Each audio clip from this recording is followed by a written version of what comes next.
You want me to walk in there and sign away my rights so you can live happily ever after with my money. Newsflash, Steve. Happily ever after died when you started working late. And the only money you have is from my inheritance. I don't care how long the judge gives us. This is beyond mediation. I give up. Classic, Steve. Go ahead and Steve up the mediation just like you Steved up our marriage. Stop using my name as a verb. You don't get to do that anymore. You don't get to do anything to me anymore. Thank God. I say we let it go to trial. Brilliant. Drain every penny over court fees so there's nothing left to fight for. Better than feeling like I got Emily'd in the ass. Oh, go ahead and Steve yourself. You guys ever play Words with Friends? Sure, everyone has. Is that like Scrabble? Everyone except Steve, that is. It's exactly like Scrabble, Stephen. I was playing it on the plane the other day and I wanted to get one more game in before we had to shut off. Which, does anyone really believe that if phones had the ability to jam a plane's instruments, the FAA would even allow them on board? I know, right? Anyway, there was this one word that stumped me, Stephen. What word? Limerence. Never heard of it. Me either. And as luck would have, I had to turn off my little frequency jammer before I could look it up. But it nagged me the entire flight. So the minute we landed, I Googled it. Was it dirty? It sounds dirty. Limerence, it turned out, was a term coined in the 1960s by Dr. Dorothy Tenov to define that falling in love feeling of intense infatuation.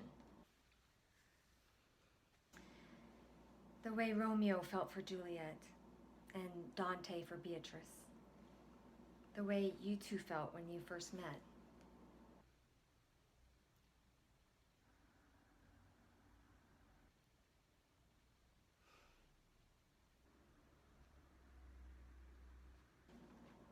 The research Tenov did with hundreds of couples proves that limerence only lasts 2 to 3 years, with few exceptions. You see, it has a life expectancy, and a short one at that. Like everything else, it eventually dies.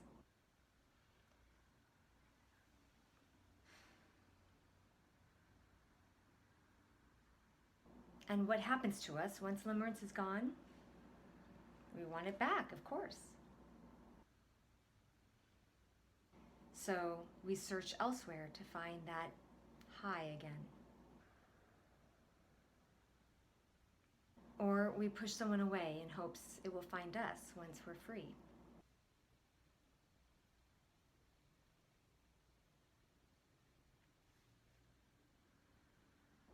This doesn't make us evil. It makes us human. Your split wasn't about wanting to hurt each other. It was just limerence running its course.